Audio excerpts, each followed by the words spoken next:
자, 오늘 처음 오신 분들은 저 영감탱이가 이제 드디어 돈 버는 법을 가르쳐 주겠다 그러실 것 같은데, 돈 버는 법은 스폰서 분들에게 배우세요. 배우고, 경제발전이라는 말을 많이 들어보셨죠? 경제발전. 사회발전이라는 말은 많이 들어보셨나요? 안 들어보셨나? 뉴스에서 계속 얘기하는데 아무 관심이 없겠죠. 연속극만 보시느라고요. 그냥 이게. 경제발전은 한마디로 내 주머니가 두툼해지는 거예요. 그러면 애터미에서 죽어라고 3년 하면 대부분은 주머니 두툼해져요. 그런데 주머니가 두툼해진다고 해서 그 사람의 인격이 좋아지나요? 천만의 말씀, 안 좋아져요. 경제발전은 한마디로 소득이 올라가는 게 경제발전입니다. 사회발전은 그 소득 수준에 맞게 민도가 올라가는 걸 사회발전이라고 그래요.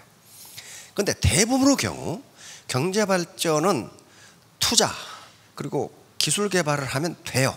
그런데 사회발전은 그렇게 빠른 시간 내에 되질 않습니다. 되질 않아요. 그러니까 경제발전이 이 수준에 있어. 이거 이코노믹 디벨롭먼트죠. 근데 사회발전이 소셜 디벨롭먼트가 이렇게 돼 있으면, 예를 들면 요거예요. 며칠 전에 출근하려고 차를 타고 오는데 멋들어진 아우디를 타고 앞에 쭉 가더라고. 그런데 이 새끼가 창문을 쑥 열더니 담배 공차를 턱 버리는 거예요. 그래 깜짝 놀랐지. 내 차 유리창에 부딪히니까. 이게 뭐예요? 자, 그 사람은 경제적으로는 아우디를 타고 다닐 만큼의 경제력이 있는데 그 사람의 인격의 정도는 그걸 타서는 안 돼요. 뭘 타고 다녀야 돼? 스카이 콩콩을 타고 다니거나 자전거를 타고 다니거나 그 정도 수준밖에 안 된단 말이에요. 그게 사회발전이에요. 그게 사회발전. 그러니까 주머니만 두툼해진다고 그 나라가 선진국 되는 거 아닙니다. 절대로 안 돼요. 약자에게 가장 큰 배려를 하는 사회, 이게 선진국이거든요. 약자에게 가장 큰 배려를 하는 사회, 그게 정의론에 들어있어요. 그러니까 이게 경제가, 주머니가 이렇게 됐을 때 이게 따라 올라오면, 지금까지 역사발전, 경제발전의 역사를 보면 이 경제가 다시 이렇게 올라가요. 그런데 경제가 이 정도 수준인데 이게 따라오지 못하면 요놈의 것이 한참을 이렇게 떨어져. 민도가 따라가지를 못하면 경제가 밑으로 떨어져 버려. 마찬가지로 아무리 애터미에서 스타마스터 되고 로얄 마스터 돼서 이렇게 됐다 하더라도 이게 따라오지 못하면 조직이 무너지면서 이게 내려와 버려요. 그래서 그렇게 하지 마시라고 이 신사도 교육을 하는 겁니다. 세상의 흐름을 알고. 자, PPT 한번 보여주실래요? 자, The Age of Uncertainty, 불확실성 시대. 이 말은 하버드 대학의 갈브레이스 교수가 1977년에 한 말이에요. 이때도 불확실성의 시대라고 했는데 지금 4차 산업혁명이 진행되는 이 시기는 정말 불확실성 시대예요. 제레미 리프킨이라는 저명한 학자가 있죠. 노동의 종말. 다시 말하면 현재 직업은 없어질 것이다. 우리 지금 관료들도 그렇게 이야기합니다. 4차 산업혁명이 진행되면서 현재 우리나라에 있는 직업의 절반이 없어질 것이다. 그래서 우리 후손들은 우리가 하지 않은 일을 하고 살 것이다. 은행의 지점이 지금 몇 개씩 없어져요? 1년에? 100개씩 없어지죠. 엊그제 제가 거래하는 은행에 갔다 왔는데 은행에 사람이 많이 앉아 있어야 되는데 여자 둘 남자 하나 앉아 있어. 사람이 없어. 그리고 거기에 통장 들고 왔다 갔다 하는 사람들은 나 같은 영감하고 할매들밖에 없어. 암만 말해도 못 알아듣는. 우리나라 금융거래 95% 이상이 온라인으로 이루어집니다. 그런데 은행이 지점을 놔야 할 필요가 없어요. 다시 말하면 지금까지 철밥통이라고 했던 은행도 그렇게 된단 말이에요. 거의 대부분의 직업이 사라질 위기에 처해 있어. 그러니까 이게 뭐예요? 변화입니다. 변화. 이 시기에 지금 준비하지 않으면 유비무환이라는 말이죠. 지금 준비하지 않으면 가난뱅이로 살 확률이 많다. 자, 다음. 요 오늘 처음 오신 분들을 위해서 집어넣은 건데, 세미나 참석자들이 갖는 세 가지 의문, 이 사업을 할 것인가 말 것인가. 다시 말하면 내가 노력한 대로 거둘 수 있느냐, 요거 확인해 보세요. 그 다음에 나 같은 사람도 성공할 수 있느냐. 왜냐하면 나는 지금까지 공직만 했다, 나는 지금까지 교사로 한 30년 했다, 나는 물건을 팔아본 적이 없다, 나는 농사만 지었다, 나는 자영업만 했다, 이런 분들도 성공할 수 있느냐. 라인 미팅을 할 때 한번 살펴보시라. 그 다음에 어떻게 해야 성공하는가. 이것도 이제 이걸 배워가는 중이에요. 지금 어떻게 해야 성공하는가. 자, 이 사람이 나폴레옹 힐이라는 사람인데 성공학의 아주 고전을 쓴 사람입니다. The Law of Success, 성공의 법칙이라는 책을 썼고, 우리 사회에 또 다시 번역해 나왔죠. Think and Grow Rich라고 다시 만들어서 나왔어요. 그런데 그 책 제목대로 Think and Grow Rich야. 생각하라, 그러면 부자가 될 것이다. 내가 부자가 된다고 생각하라, 그러면 부자가 될 것이다. 그 책 제목이에요. 애터미 사업이 성공하려면 애터미 프로가 돼야 돼요. 프로는 아무나 되는 게 아닙니다. 그 일을 좋아해야 돼요. 두 번째는 좋아한다고 프로 되는 게 아니에요. 저 야구 무지하게 좋아하는데 프로가 못 돼요. 왜? 잘하지를 못해 제가. 그런데 잘하고 좋아하려면 이게 보람이 있어야 돼요. 보람이 없는 일을 오래 못합니다. 보람. 그 다음에 그거 오래 하려면 아무리 보람이 있어도 소득 없으면 안 돼요. 주머니가 텅텅 비는데 어떻게 오래 하냐고. 그러니까 애터미 사업은 어떻게 해야 돼? 보람 있게 해야 되고 소득이 있어야 돼. 소득이. 애터미 사업은 글로벌 빅 비즈니스입니다. 이거 결코 스몰 비즈니스 아니에요. 어떻게 월소득 5천만 원이 어떻게 스몰 비즈니스예요? 빅 비즈니스인데 왜 이걸 하찮은 사업으로 생각하느냐? 공짜로 하니까. 네, 공짜로 하니까. 진입비가 없어요. 이게 진입비가 없는 유일한 회사는 애터미라는 회사예요. 그러면 이게 빅 비즈니스에 성공하려면요, 공짜로 되는 게 아닙니다. 세상에 공짜는 없어요. 공짜 절대로 없습니다. 세 가지 공부를 하셔야 돼. 머리 공부, 쿨 헤드, 이거 이성입니다. 로고스예요. 로고스. 마음 공부, 웜 하트, 파토스. 네? 그리고 몸 공부, 몸으로 직접 움직여야 돼. 이 세 개가 다 합해서 에토스, 인격이라고 하는 것이 만들어집니다. 자, 다음. 자, 그러면 애터미 사업에서 어떻게 해야 성공하는가 하는 것에 가장 기초적인 방법론입니다. 같이 해야 돼요. 나 혼자 독불장군은 절대로 성공 못해요. 여시구진이라는 말은 시대의 발전과 함께 시대의 변화에 순응하면서 같이 함께 굳자 나아가자. 같이 손잡고 가자는 거예요. 같이 손잡고 가자. 지금 드디어 4차 산업혁명은 지식의 융합과 융합의 시대입니다. 그러니까 서울대학이나 카이스트 융합대학원이 생기는 거예요. 다시 말하면 오늘날 기계는요, 기계공학만 해가지고는 경쟁력 있는 기계를 못 만든다. 이게 어디 거기 생물학도 들어가야 되고 컴퓨터도 들어가야 되고 인공지능도 들어가야 되고 좀 전자공학이 다 들어가야 돼. 화학공학도 들어가야 되고. 그러니까 그게 융합이 돼야 돼. 그게 바로 여시구진이에요. 손잡고 같이 가자. 재심합력이에요. 후한서에 나오는 얘기인데요, 이건 후한서 초대 황제인 광무제가 한 말입니다. 마음을, 가지런할 제자입니다. 마음을 가지런하게 해서 힘을 합하자. 그러면 여기서 슈퍼 시너지가 나온다는 거예요. 그러니까 이게 안 되면요, 독불장군은 절대로 성공 못해요. 애터미 사업. 그래서 이게 할만하다는 거예요. 그래서 계급장을 떼야 된다는 거예요. 같이 협력해야 돼. 예를 들면 우리 지금 건물을 짓는데 가장 기초가 되는 것은 모래와 자갈입니다. 모래와 자갈 어때요? 굉장히 단단하죠. 다시 말하면 이건 각 개인이에요. 각 개인은 이렇게 강한 개성을 가지고 있어요. 그러나 이 모래와 자갈 가지고는 고층 건물을 지을 수가 없어요. 여기에 철근이 들어가야 되고 그다음에 물과 시멘트가 들어가야 돼요. 철근이 조직이라면 물과 시멘트는 지식과 지혜의 소통입니다. 그래서 이걸 합해 줘야 고층 건물이 돼요. 그래서 재심합력이 중요하다는 거예요. 스폰서와 파트너가 끈끈한 정으로 뭉쳐야 돼요. 그 책임은 누구에게 있느냐? 스폰서에게 있어요. 스폰서가 다 포용해야 돼요. 포용하고 끌고 가야 되고 파트너들에게 쓸모 없는 거 말고 쓸모 있는 지식과 지혜를 넣어줘야 돼요. 그게 아니면 그건 스폰서가 아니에요. 스폰서는 직급 남바 빠르다고 되는 게 아닙니다. 아무것도 제공 못 드는데 그게 무슨 스폰서냐고. 그게 후원이라고. 애터미 사업에 성공할 수 있는 핵심적 지식과 기초적 지식을 넣어줘야 된단 말이에요. 그래서 재심압력이 이렇게 필요한 거예요. 그러면 재심압력이 필요한 이유가 학문적으로 학술적으로 뭐 때문이냐. 자, 다음 이것 때문에 그래. 이것 때문에 각자무치란 게 뭐예요? 강한 뿔이 있는 놈은 날카로운 이빨이 없다 그런 말이에요.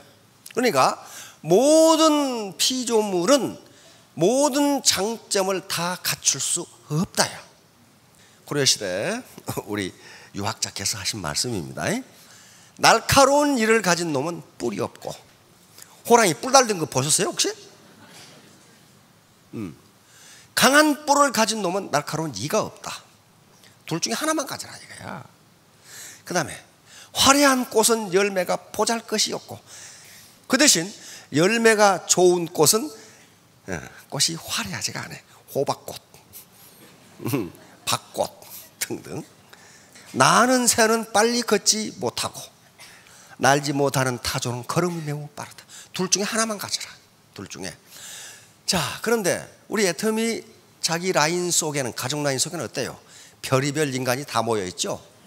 다시 말하면 한 인간이 모든 재능을 갖출 수 없기 때문에 그 지혜를 합하면 성공할 수 있다는 거예요. 독불장군은 절대로 성공 못한다. 자, 각자 묻히는 애터미 사업의 아주 필수적인 요소입니다. 한 인간이 모든 장점을 다 가질 수 없다. 없다. 학자들의 연구에 의하면 어떤 개별지성도 집단지성을 능가할 수 없다. 어떤 개별지성도 집단지성을 능가할 수 없다. 그 가장 전형적인 예가 대한민국과 북한이에요. 옛날 공산주의는요, 굉장한 엘리트들이 정치를 했어요. 그렇죠? 엘리트들이 정치를 했어요. 그러니까 의사결정이 빠르고 뭐 일이 잘 될 것 같은데 안 그래요. 우리는 국민들이 투표를 해. 이 국민들 중에는 이게 이 능력차라든가 학력차가 구구각각인데 그 집단지성이 개별지성보다 낫다는 거예요. 그래서 여기서 재심압력의 중요성이 나오고, 애터미 사업자들이 돈을 버는 이유는 집단지성 때문이에요. 자기가 똑똑해서 그렇게 된 게 아닙니다. 그럼 집단지성을 발휘할 수 있도록 해주는 게 누구냐? 그게 리더 스폰서예요. 그 사람이 자기 고집만 피우고 꼭 밴댕이 소갈딱지 같은 짓만 하고 있으면 집단지성이 나오지가 않아요. 각자 무치와 경청, 생이 지지자는 없다. 나면서 아는 자는 없다. 이건 논어에 나온 말입니다. 공자님 직접 하신 말씀입니다. 어떤 철학자가 한 말, 난 이 말을 아주 금과 옥조로 생각합니다. 모든 인간은 무식하다. 왜냐하면 지가 아는 것 외에는 모르니까. 지가 아는 것밖에는 몰라요. 그런데 자기가 다 아는 것처럼 이야기하는 인간은 그 무식의 극치를 이루는 거예요. 몰라요. 자, 묻는 자는 5분간 바보가 되지만 묻지 않으면 평생 바보가 된다. 우리 격언이죠. 자, 다음. 자, 이분은 도로시 린드 딕스. 미국에서도 맨 처음에 정신질환자를 우리나라처럼 미친놈으로 취급해서 정신상태가 글러먹은 놈이에요.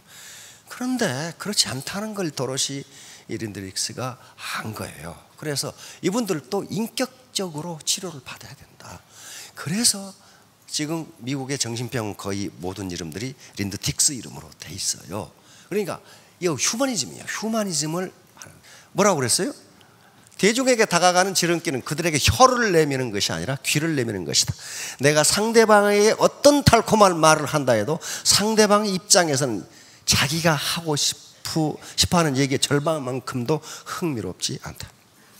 우리 동기생들이 다 손자가 있어요. 근데 새끼들이 모였다 하면 손자 자랑이야. 손자 자랑이야. 와, 말이야. 뭐 3개월 됐는데 글씨를 알고. 그러니까 요즘 유행하는 말이 있죠. 옛날에는 돈 내고 자랑하라. 근데 요즘은 돈 줄 테니까 나가라. 그런다 그죠? 돈 줄 테니까 나가라. 왜? 듣는 사람 입장에서는 말이죠. 100분의 1도 흥미가 없어. 왜? 자기 머리에서는 자기 손자만 왔다 갔다 하지 다른 손자가 3살에 뭐 3개월 만에 글씨를 알았는지 뭘 알았는지 아무 관심 없다니까요. 이 데일 카네기라고 하는 사람인데 인간관계론이라는 아주 고전적인 책입니다. 2주 동안 남의 말에 귀를 기울이기만 하면 남의 관심을 끌기 위해 2년 동안 노력한 것보다 더 많은 친구를 얻을 수 있다. 이건 진리입니다. 근데 이게 어려워요. 왜? 지 말만 하려고 그러거든. 지 말만. 생명의 전화라고 들어보셨죠? 죽기 일보 직전에 전화하는 거. 그때 그 생명의 전화를 받으시는 분이 TV에서 이야기를 하더라고. 그러니까 MC가 그걸 상담을 하려면 무슨 자격을 갖춰야 됩니까? 그러니까 그 상담하신 분이 아무 자격 없어요. 네? 단지 들으면서 맞장구만 쳐주면 됩니다. 아이고 그러세요. 가슴 아프시겠어요. 그렇게 하면 이 사람 한참 전화하다가 한강에서 뛰어내리려다가 안 뛰어내린대. 제가 시골에 있을 때 시골 부대에 근무할 때 그 병원 하나가 말이지 엄청나게 잘 돼. 엄청 막 인산인해야. 다른 병원은 팔이 날리고 있는데 그래서 그 병원에 가려면은 시골에 할아버지 할머니들이 맨날 싸워. 자기가 먼저 왔다고. 그러니까 병원에서 어떤 아이디어를 냈냐면은 그 건강보험심 있잖아요. 그걸 위에서 넣으면은 딱 하나가 맞게. 그럼 밑에서 꺼내면 순서가 나오잖아요. 그렇게 해놨어. 근데 그래도 안 돼. 그 이튿날 저녁에 와가지고 넣어놓고 나가버리거든. 저도 아침에 갔다가 오후 4시에 검사를 받았어. 그렇게 밀려. 그런데 왜 그러는가? 그래서 이제 봤더니 그 원장님이 그렇게 잘해. 아무것도 아니야. 이 시골 할아버지 할머니들이 와서 그 병원장한테 불평을 늘어놓는 거예요. 뭘? 근데 선생님, 우리 며느리가요. 오다가 얘기는 못하고 그러면 아이고 속상하시겠네요. 그러면서 괜히 침대에 누우라고 해가지고 그 조그마한 망치 있어요. 그걸 여기 탁 때리면 발이 탁 올라가거든. 아이고 괜찮으시네요. 그리고 뭐 쓸데없이 밖에 그 자동 혈압계가 있는데 지가 이렇게 쑥쑥쑥 해가지고 튀고 혈압이 높으시네. 그러니까 다 그쪽으로 가. 왜? 지금 며느리 욕을 해야 되겠는데 어떤 놈이 받아주는 놈이 없어. 근데 이 원장님이 받아주거든. 아이고 속상하시겠네요. 야, 그렇게 잘 되는 병원은 또 처음 봤어. 그러니까 이게 이 사람이 무슨 뭐 의료 기술이 뛰어나나 그것도 없어. 단지 그 말을 들어주는 거야. 말을. 그러니까 자기 말을 들어줘야 된다. 자, 다음. 프랑스와 드라시쿠. 이게 16세기, 17세기의 저명한 철학자인데 뭐라고 그러냐?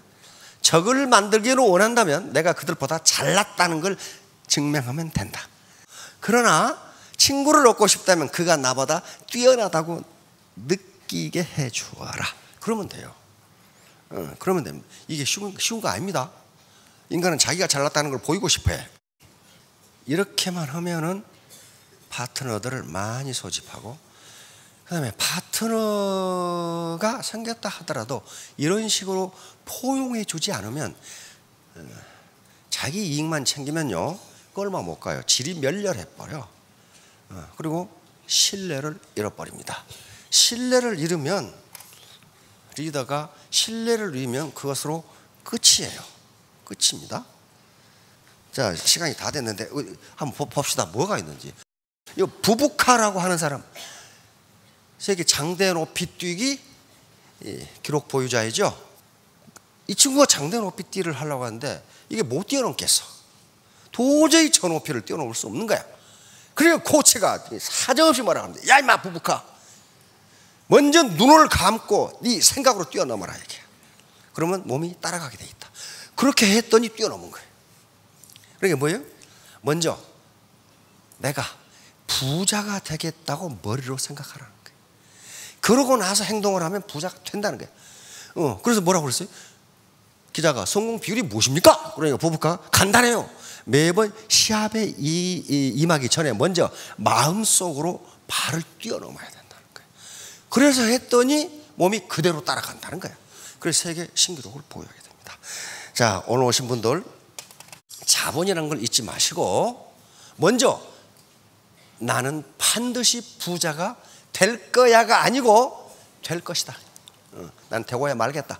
이런 각오를 하시면 3년 그리고 5년 후에 모두 스타마스터, 로얄 마스터가 되실 겁니다. 자, 모두 성공하시기 바랍니다. 감사합니다.